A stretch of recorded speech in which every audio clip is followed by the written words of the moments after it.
Sups up everyone, welcome to another video. So today we're going to be talking about Zhongli. More specifically, we're going to talk about his kit and how important it is to the game, and in some cases how some people would like to say it's a detriment to their compositions. And I see where they're coming from, okay? And I'm sure some of you guys who are watching right now already knows what I'm talking about. It's the fact that when some teams require a character such as Zhongli in their team, oftentimes it's at the trade-off of more damage. And when we talk about this, it's that Genshin Impact is a game that is damage oriented. All right, what I mean by that is you are rewarded by doing more damage, and only more damage.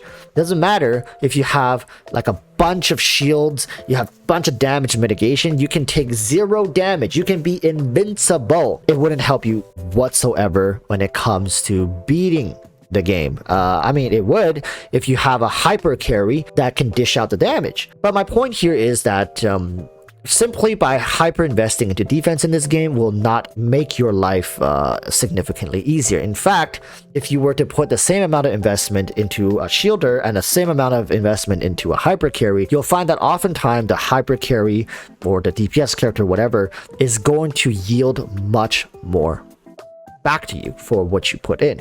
But then what's the problem, right? Like, why do we have Zhongli so high up on most of the tier lists? Why is this character so sought after? And that's where the juice of this video is. Well, welcome to the video. We have the beautiful chat here right above me. Today, we're talking about the importance of shielders in Genshin Impact, both for the meta, for the past, present, and also likely the future. And yes, we are going to be able to talk about the future because EroticWalruss in one of the most recent updates decided to implement a character that is a shielder, a very good shielder. So do you guys honestly think that if they have no plans for shielding into the future, that they're going to invest the resources to release a character such as, say it with me, Layla, right? Layla is now regarded as the second best shielder in the game after Zhongli. And the only reason, well, not the only reason, one of the many reasons why Zhongli is still able to reign supreme is not because of his shield strength. Believe it or not, people, like, can you believe that? A shielder is evaluated based not just only on the amount that they can shield. Get a load of that, chat. Crazy, right? Why is that? I'll tell you guys why. Because fundamentally, the value a shielder brings to most DPS compositions is not the fact that they can shield damage. Yes, that is important. I'm not saying that's not important, but the biggest reason most people want a shielder on your team is for the anti-interruption that they can bring for your carries. That is more important than people will realize. Now, a lot of people will just chalk them all together. Well, Walrus, isn't anti-interruption the same as shielding? No, they are not. They are not the same thing. Because, for example, if you see on screen right now, I have Raiden Shogun. Bam, Raiden Shogun. Raiden Shogun's burst skill gives her pretty much immunity to interruptions, not immunity to damage. She still takes damage.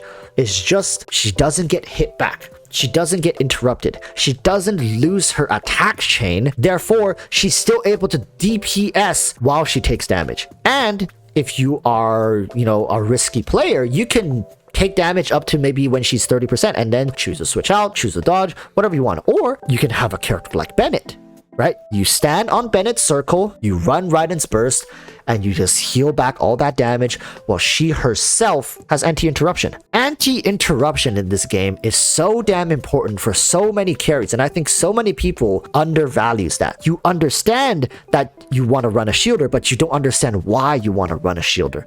Running a shielder is not, and I repeat, not solely for damage mitigation. It's because the shield provides you anti-interruption. Okay, so now that we got that point over and done with, then now we can talk about the damage mitigation. Yes, in most cases, and I urge you guys, if you're running a shielder, you should not be needing to run a healer. You just shouldn't. Now, that doesn't really apply right now in the current Abyss and previous iteration, because you have the wolves, the rift hounds, or whatever you call these guys. They're incredibly annoying. They ignore shields and they cause bleed, right? So that's like one of the things that EroticWalruss has implemented into the game to counter shielders.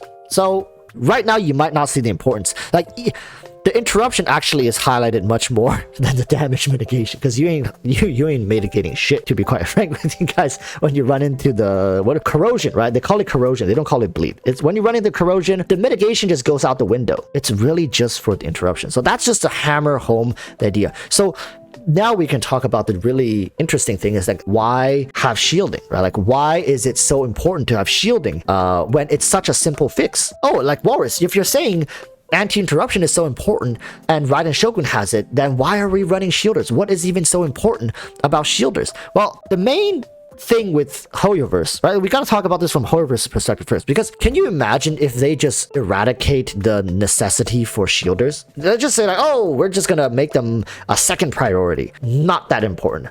Look at what they've already done to Venti. One Archon, the Anemo Archon, has already been dethroned, and some Canadian wind boy is now sitting atop the Anemo throne. They can't do that to Zhongli, right? They can't gut another Archon's value.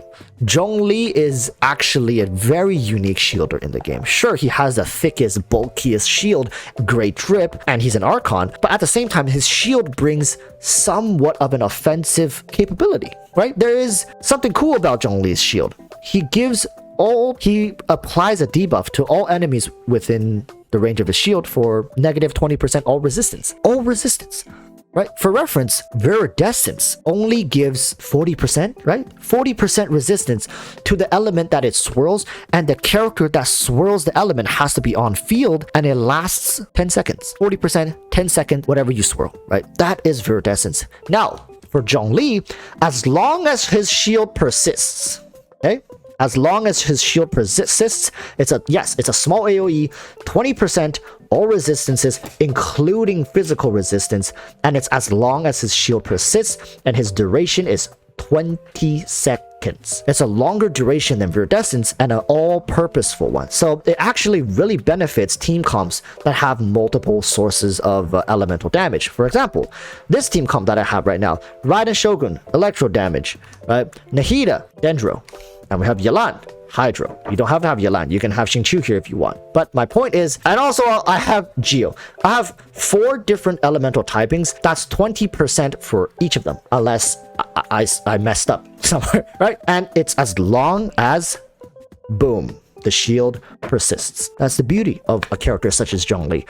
He is an incredibly universal character in not only damage mitigation, anti-interruption, but also now you tack on that aura debuffing. It applies when he's not on field. It's not like Viridescence. That's the cool thing. So when we have a character such as Zhongli that can bring hybrid utility, I mean, it's not even just hybrid, like this is multi-hybrid, like multi-layered utility from one single ability. That's when we can start to see the value of shielders. However, we have to talk about characters like Layla, Diona, Toma. What is the point of all these other characters, right? Why do we have these other shielders in the game when Zhongli essentially just trumps everybody? Well, then we have to start looking at characters like Scaramouche. Everything is very meticulously planned, people. HoYoverse very rarely makes major mistakes. They're human, they make mistakes. Let's not try to color them the shade of a god, but yes, they do make mistakes, but when we talk about crucial mistakes, very, very few times. So when it comes to a character like Scaramouche, look at his first talent, right? His first talent can synergize with the elemental typings, but it doesn't synergize with Geo. So if you're running Zhongli with Scaramouche, and if you want to run Scaramouche fully optimally, you are going to be losing out on the possibility of running Layla with Scaramouche. Okay, so the point here is Scaramouche, because he is supposed to be ran with Fadozan, doesn't really need more enemy Anemo resistance reduction. He doesn't really need it. Fadozan provides that. Fadozan also provides him with Anemo buffing. Scaramouche really wants to take advantage of these elemental things that he can swirl to get additional stat boosts for himself. He is a damage dealer. He stays on field for quite a chunk of time, especially if you hyper invest into Fadozan. So ideally, you want to run Scaramouche. You want to run a character that has anti-interruption. So that means a shielder. Layla is a great candidate to pair with Scaramouche. She has a shield. She has elemental typing that can help him with, I believe it's a 20% 70% crit rate buff. It's a great pairing. Not a match made in heaven, but it's a great pairing. It's a great option to have. Like, HoYoVerse has made it so that certain characters don't have resistance interruption buffs, like Scaramouche, like Yoimiya. These characters were designed to be synergized with certain shield-based characters. And why is it so important to continue releasing characters that provide shields, and even unique characters that provide shields to certain characters, is because it makes the money. Isn't it great that every time an Archon rolls back around that people just, opens up their wallets, takes out their credit cards, and maybe swipe a little bit? HoYoVerse loves that. Why eradicate that from their game, right? So if you guys are ever thinking or worrying, it's like, oh, like, what if they power creep Zhongli? What if they get rid of him? What if he's not as important anymore? What if a character comes up that dethrones him like Kazuha did to Venti? That is a one-time thing. I've said it in the past. Venti got too strong. Okay, Venti, if you guys saw Venti in his prime, for those of you who remember Venti in his prime, this game was not fun. It was trivialized beyond repair. It was just ridiculous what Venti did to the meta when, like, from patch 1.0 to like 1.5. Even like, no, I think even 1.6 and 2.0, Venti was like dominant until I think 1 or 2 patches between Kazuha. I think it was 1 or 2 patches after Kazuha release, things changed, and they've never went back to the way they were unless they do a Venti rerun. If you guys just want a small glimpse of what Venti was doing to the game, just wait until his rerun. You guys will see. And that's a far cry from what he used to do, okay? Just saying. HoYoVerse is very careful nowadays to not make Abyss Chambers too favorable to Venti, because that guy just crushes everything. He annihilates everything. It trivializes. It's too easy. Anyways, when it comes to Zhongli, he doesn't break the game. Neither does Raiden. Neither does Nahida, because HoYoVerse learned from their mistakes. You cannot have one character with a feature or utility or whatever that trivializes content.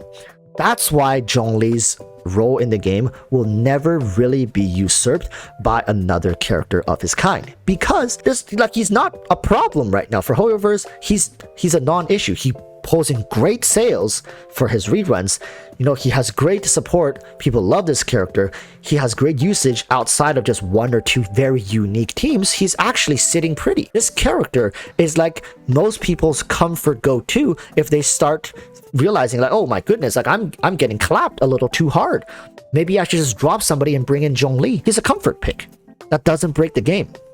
So for people who are ever worried about, like, not wanting to invest in the Zhongli because his time in the game is limited, you're safe. At least for the next few years, you're going to be safe. Same thing with people who are scared to invest in the Raiden Shogun. Nahida, like, of course, she's new. Like, she's going to be around for the next 4 or 5 years minimum. So don't be worried. But when it comes to shielders, they're also not going away. If shielders are already starting to get phased out, a character like Layla would have never been introduced into the game in this current day and age, right? Shielders also don't have to be strictly Geo as well. It's just that Geo is the best shielder right now in the form of Zhongli. So yes, they do take up slots in your team. Yes, they do, for the most part, feel like a damage loss. And yes, they are, for the most part, a damage loss. But are you really gonna say, if we drop Zhongli here, put in Kazuha, you're going to be not taking damage? Some people will be confidently saying, yes, I won't take hit. I'm a god. I can dodge that. I've memorized all the enemy's attack pattern. But for most people, you are not a god, right? You are not. Your hands start getting sweaty knowing that, you still have 2 minutes to go and 3 big enemies that you haven't killed yet. You guys get nervous playing this game. Your knees start to get weak when the Wolf Lord starts spawning. I know you guys. So let's not kid ourselves in thinking that everybody can clear the game or beat the content without a shielder to deal maximum. Yes, theoretically, you deal more damage, but that's just it. That's just a theory, because you're not going to be playing perfectly. So run your shielders, invest into your shielders. They're here to stay, and they're definitely something that is irreplaceable in many people's team comps, especially like Scaramouche, Yoimiya players. You need a shielder. Every time you dodge, you're losing out on damage. Then you can say, like, oh, I'll dodge it. I'll iframe it with my burst skill animation. If you're running Shimenawa Yoimiya, you can't even use your burst to iframe it. That's how crazy this is, right? If you're running Shimenawa Yoimiya, you can't even use your burst to iframe. That's just a bigger DPS loss for you. So listen, people. Don't need to worry, don't need to scrutinize. Shielders are strong, especially if you invested into a Zhongli. You're sitting comfy, alright? There will be future characters that come out that need shielders like Scaramouche. This is a very real reminder that, you know, you're not a god gamer. And it's okay to rely on Daddy Zhongli once in a while. There's no shame. I proclaim my inadequacies when it comes to playing this game. I am a Zhongli meta slave. I wholeheartedly give myself to this character and his shield and his protection and his debuff. It's a great character. No shame in that. Okay? Hope this has cleared up everything for you guys. And going forward, you can continue to enjoy the game, run your DPSs, and just invest into 1 or maybe 2 shielders. Just like keep them around, because I guarantee you, once in a while, you'll slot them in and they're gonna help you clear the run. And until next time, urge you to stay safe. Peace, peace. Bye.